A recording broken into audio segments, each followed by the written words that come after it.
Europe has shown it will stand up and be counted.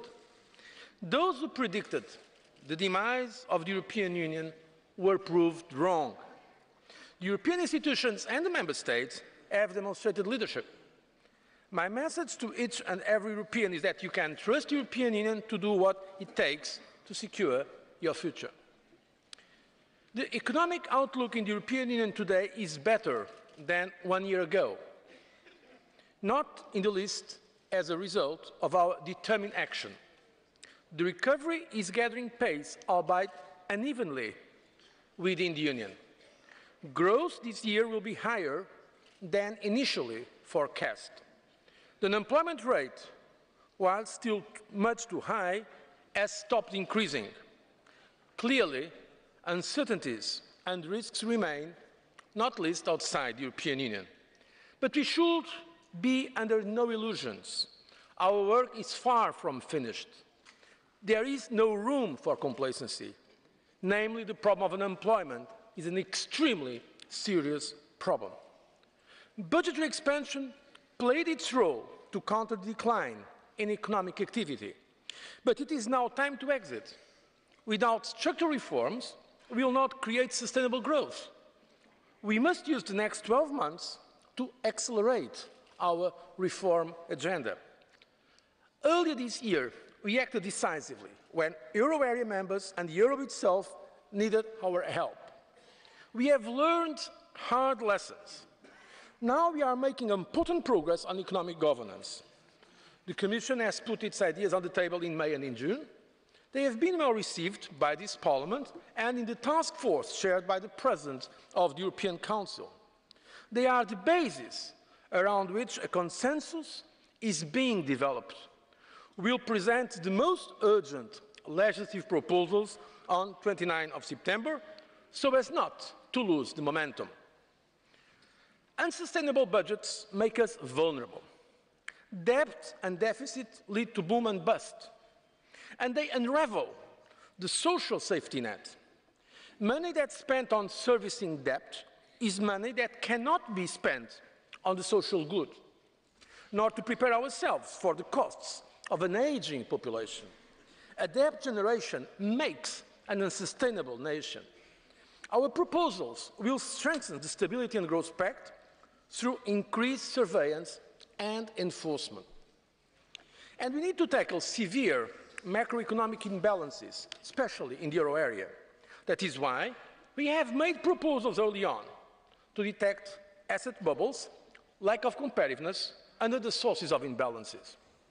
I now see a willingness of governments to accept stronger monitoring, backed up by incentives for compliance and earlier sanctions.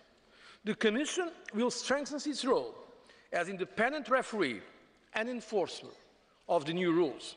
We will match monetary union with true economic union. Sound public finances are a means to an end. Growth for jobs.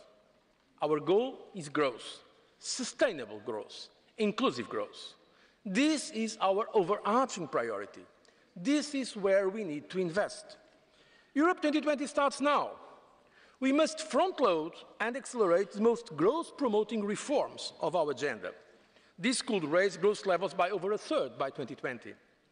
This means concentrating on three priorities: getting more people in jobs, boosting our companies' competitiveness, and deepening the single market. Honourable members, we have the people, we have the companies. What they both need is an open and modern single market.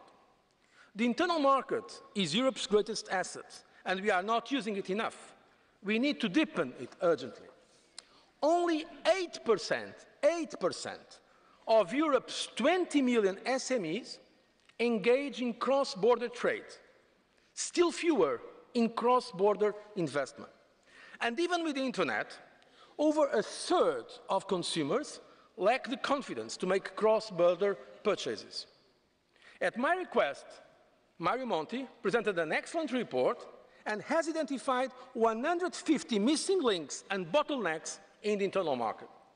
Next month, will set out how to deepen the single market in a comprehensive and ambitious Single Market Act. Mr. President, honourable members, everything we do is for the citizens of Europe, and the fundamental dimension of our European project is precisely building an area of freedom, security and justice.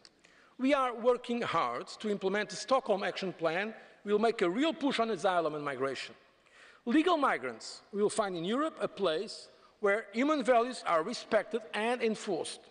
At the same time, we will crack down on the exploitation of illegal immigrants within Europe and at our borders. The Commission will make new proposals on policing our external borders, and will bring forward an internal security strategy to tackle threats of organised crime and terrorism. Europeans will find that their fundamental rights and obligations exist wherever they go. Everyone in Europe must respect the law, and the governments must respect human rights, including those of minorities. Racism and xenophobia have no place in Europe. On such sensitive issues,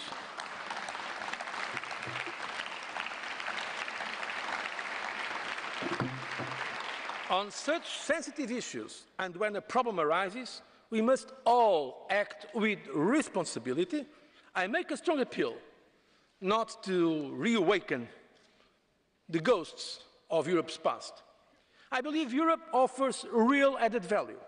That is why I will be pushing for an ambitious post-2013 budget for Europe.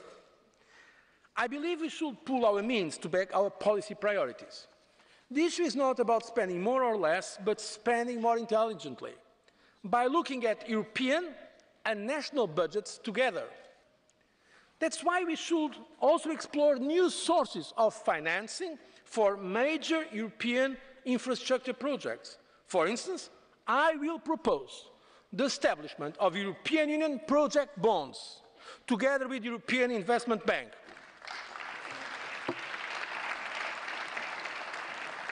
We will also further develop public-private partnerships. Honourable members, citizens of Europe expect us to take the action needed to get out of this crisis. We must show them that the common efforts we are making today will lead to new jobs, new investments, and a Europe fit for the future. I am confident that Europe has what it takes. We'll get results we are reaching for. One thing is certain, it is not with pessimism. It is not with those we are all the time promoting defeat that we'll win this battle. It is with confidence. It is with a strong common will.